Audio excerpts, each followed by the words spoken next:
जितने भी वीडियोस आने वाली है वो सारे के सारे इंपॉर्टेंट वीडियो आएगा, इंपॉर्टेंट ऑब्जेक्टिव आएगा और PYQs आएगा और आपके बोर्ड एग्जामिनेशन के आधारित आएगा। तो याद रखना सब VVI ऑब्जेक्टिव है। अगर आप टोटल लगा लेते हो तो आप ऑफकोर्स एक बेहतर नंबर स्कोर करोगे। पूरा में पूरा आप ऑब्जेक्टिव में करके आ सकते हो। तो बायो में आज करेंगे और 6 बजे शाम में मिलते हैं और 8:30 बजे आपको ऑब्जेक्टिव की वीडियोस मिलती है। तो टाइम ना भूलें, कृपया करके आप डेली कर लें क्योंकि ये इंपॉर्टेंट सीरीज मैंने स्टार्ट करी है, ठीक है ना। सबसे पहला सवाल है कि निम्न में से किसका पशुपालन खाया जाता है। तो 4 गो ऑप्शन दिख रहे हैं। तो सेव का पशुपालन खाया जाता है। तो उम्मीद कर सकता हूं कि आपको पहला का आंसर अच्छे से याद हो गया होगा। दूसरा सवाल देख लीजिएगा कि भ्रूण कोश की सेंट्रल कोशिका क्या होती है। भ्रूण कोश की जो सेंट्रल कोशिका होती है वो होती है द्वितीयक केंद्रक। बी नंबर का ऑप्शन आपका बिल्कुल सही है। बी नंबर का ऑप्शन आपका बिल्कुल भी सही है, तो भूलिएगा मत, ठीक है। अगला सवाल, स्त्री दल चक्र पुष्पों में बना होता है। तो अच्छे से याद रखना, स्त्री दल चक्र जो होता है वो पुष्पों में बना होता है। स्टाइल का भी, स्टिग्मा का भी और ओवरी का भी, यानी कि उपरोक्त सभी डी नंबर का ऑप्शन आपका बिल्कुल सही हो जाएगा। ये क्वेश्चन को थोड़ा अच्छे से देख लीजिएगा और याद कर लीजिएगा क्योंकि ये बहुत इंपॉर्टेंट क्वेश्चन है। ये बहुत इंपॉर्टेंट क्वेश्चन है। जो क्वेश्चन आपको टेढ़ा दिखाई दे समझो वो बहुत इंपॉर्टेंट है। वैसे ये प्रीवियस ईयर में आ रखा है तो कोई टेढ़ा वाली बात नहीं थी। क्लेरेला निम्न में से क्या है। क्लेरेला निम्न में से क्या है। एक जीवाणु का नाम है। तो एक जीवाणु है, अच्छे से याद रखिएगा, क्लेरेला, ठीक ना, क्या क्लेरेला, ठीक है। अगला सवाल के ऊपर बात करेंगे। वायु परागित पुष्प समानता होते हैं। वायु परागित पुष्प जो होते हैं वो समानता होते हैं। कैसे होते हैं लाडलो, छोटे भी होते हैं और रंगहीन होते हैं, यानी कि डी नंबर का ऑप्शन आपका बिल्कुल सही हो जाएगा, बी एंड सी। तो अच्छे से याद रखना, छोटे होते हैं और रंगहीन होते हैं, वायु परागित पुष्प, ठीक ना। तो जैसा ऑप्शन देगा, अगर मान लो कोई एक ऑप्शन दे दिया छोटा या रंगहीन तो कोई एक मारोगे, समझ में आ रहा है ना। हाँ, तो ऑप्शन के अकॉर्डिंग चलना है। तो कुछ कुछ क्वेश्चंस होती हैं जिन्हें आपको बेहतर तरीके से देखना होता है। निम्न में से कौन उभयलिंगी प्राणी है। निम्न में से कौन उभयलिंगी प्राणी है, आपको ऑप्शन दिख रहा है। तो केचुआ जो है एक उभयलिंगी प्राणी है, यानी कि डी नंबर का ऑप्शन आपका बिल्कुल सही होगा। केचुआ जो है एक उभयलिंगी प्राणी है। मैं टोटल याद करा दूंगा अगर आप डेली ऑब्जेक्टिव कर लेते हो मेरे से तो, ठीक ना। समयुग में पाए जाते हैं, समयुग में पाए जाते हैं क्लेडोफोरा में, अच्छे से याद रख लेना, क्लेडोफोरा में, ठीक ना। डी नंबर का ऑप्शन सही है, क्लेडोफोरा में समयुग में पाए जाते हैं। समयुग में किस में पाए जाते हैं, तो क्लेडोरा फोरा, ठीक है। और अगला सवाल है, अंड प्रजक प्राणी है। अंड प्रजक प्राणी होता है, देखो सांप भी होता है, अंडा देता है ना, मुर्गी भी और मगरमच्छ भी, तो यानी कि इनमें से सभी हो जाएगा, ठीक है। तो देख लो क्वेश्चन क्या है और मैं आंसर क्या बोल रहा हूँ, उसके अकॉर्डिंग ही आपको याद रखना है। तो क्वेश्चन को समझना बहुत इंपॉर्टेंट है क्योंकि ये बायो है और बायो में अगर आपको क्वेश्चन समझ में नहीं आ रहा तो समझो दिक्कत है, बहुत बड़ी दिक्कत है। अगला, मानव युग्मकों में गुणसूत्रों की संख्या होती है। मानव युग्मकों में जो गुणसूत्रों की संख्या होती है मेरे भाई, वो होती है टोटल 23, यानी कि बी नंबर का ऑप्शन आपका बिल्कुल सही हो जाएगा। बी नंबर का ऑप्शन आपका बिल्कुल सही हो जाएगा, ठीक है। अगला सवाल हम लोग करते हैं 10 नंबर। कह रहा है अदरक में काइक किसके द्वारा होता है। अच्छे से याद रखना है, 10 नंबर का सवाल। अदरक में काइक किसके द्वारा होता है, तो राइजोम के द्वारा होता है। ए नंबर का ऑप्शन आपका बिल्कुल सही है। ए नंबर का ऑप्शन आपका बिल्कुल सही है, राइजोम के द्वारा होता है, ठीक ना। अगला सवाल 11 नंबर, मुकुलन द्वारा जनन किसमें होता है। ये बहुत इंपॉर्टेंट सवाल है, ये बहुत इंपॉर्टेंट सवाल है। मुकुलन द्वारा जनन किसमें होता है, तो ईस्ट में होता है। ए नंबर का ऑप्शन आपका बिल्कुल सही है, तो अच्छे से याद रखिएगा, ईस्ट में होता है। ए नंबर का ऑप्शन बिल्कुल सही। अगला सवाल कह रहा है कि निम्नलिखित में कौन सा कथन असत्य है। असत्य मतलब होता है गलती। तो ये क्वेश्चन को थोड़ा सा पकड़ बना के हमें रखना होगा। पहला ऑप्शन का लक्षणों का निर्धारण कारक करते हैं, बहुत सही है, ये तो सही है। कारकों विविक्त होते हैं, ये भी सही है, बी नंबर भी सही है। मटर में कारक जोड़े में होते हैं, हाँ ये भी सही है यार, मटर में कारक जोड़े में होते हैं।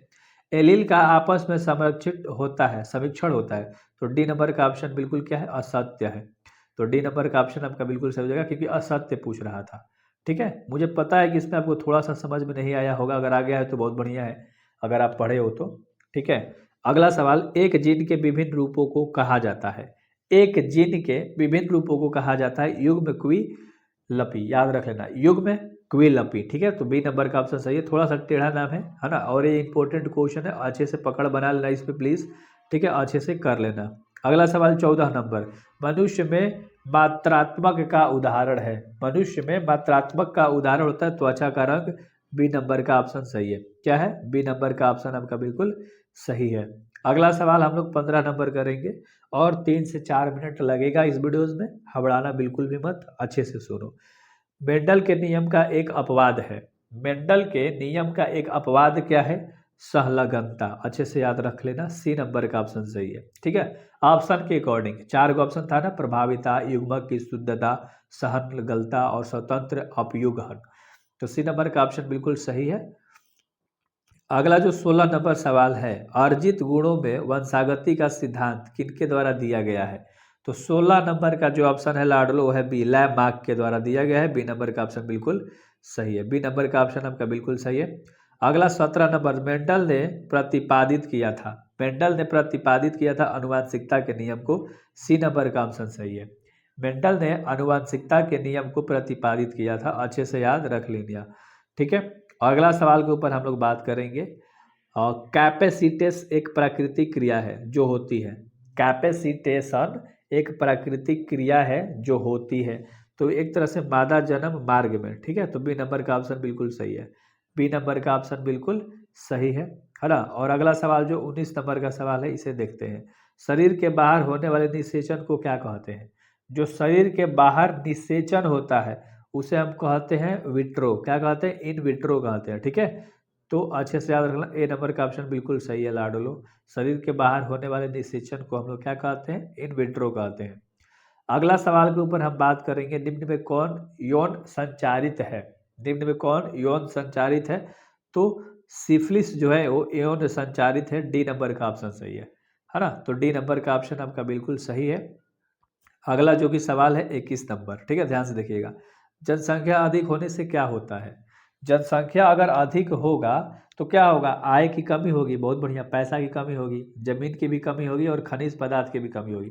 यानी कि डी नंबर का ऑप्शन सही है। ये तो आपको आ रहा होगा, मुझे उम्मीद है, और अच्छे से आपने याद भी करा है, सब चैप्टर वाइज मैंने भी याद कराया है ना। मनुष्य में दाद की बीमारी होती है। मनुष्य में दाद की जो बीमारी होती है लाडलो, वो कवक के द्वारा होती है। ठीक है, तो अच्छे से याद रख लेना, बी नंबर का ऑप्शन बिल्कुल सही होगा। ठीक है, बी नंबर का ऑप्शन बिल्कुल सही होगा। अगला जो 23 नंबर का सवाल है, मलेरिया रोग उत्पन्न होता है। मलेरिया रोग उत्पन्न होता है मादा एनोफिलिस में। ठीक है, बी नंबर का ऑप्शन बिल्कुल सही है। ठीक है, मलेरिया रोग उत्पन्न होता है मादा एनोफिलिस में, और ये रट लेना, इंपॉर्टेंट क्वेश्चन। अगला सवाल 24 नंबर सवाल है, इनमें कौन जीवाणु जनित रोग है? इनमें कौन जीवाणु जनित रोग है? तो देखो, क्षय रोग भी होता है ना, कुष्ठ रोग भी होता है और हैजा भी होता है। ये सब जीवाणु के है ना चलते होते हैं, तो इनमें से सभी हो जाएगा। डी नंबर का ऑप्शन सही है। डी नंबर का ऑप्शन आपका बिल्कुल सही है। ठीक है ना, इंग्लिश मीडियम वाले थोड़ा अच्छे से ध्यान देंगे यार। ठीक है, अगला सवाल 25 नंबर, क्षय रोग का संक्रमण मुख्यतः किसके द्वारा होता है? क्षय रोग का जो संक्रमण है ना, मुख्यतः होता है हवा के द्वारा। अच्छे से याद रख लीजिएगा, हवा के द्वारा, यानी ए नंबर का ऑप्शन आपका बिल्कुल सही है। ए नंबर का ऑप्शन बिल्कुल सही है। अगला जो 26 नंबर सवाल है, इसे देखते हैं। कराई कि उशरेरिया है ना, वेक्रोरोप्टी जो आदमी में फाइलेरिया रोग पैदा करता है, किस समूह का है? तो ये समूह पूछ रहा है, तो ये होता है हेलमिंथ का। ठीक है, तो डी नंबर का ऑप्शन बिल्कुल सही है। बी नंबर का D number, sorry, D D D. ठीक है, अगला सवाल देख लो 27 नंबर, हायोपिथिक्स इनमें से किसके अधिक सामान्य थे?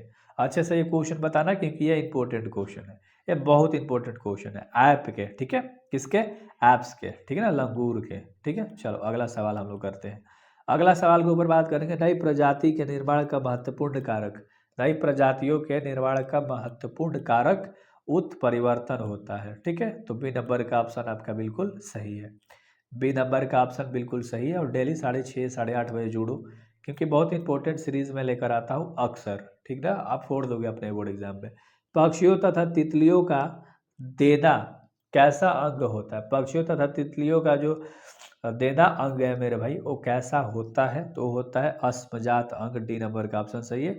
और एक और क्वेश्चन है, इसे हम लोग देख लेते हैं। ठीक है, कराई की डोडो है। डोडो क्या है लाडो? डोडो एक विलुप्त प्रजाति है, अच्छे से याद रखना, ए नंबर का ऑप्शन सही है।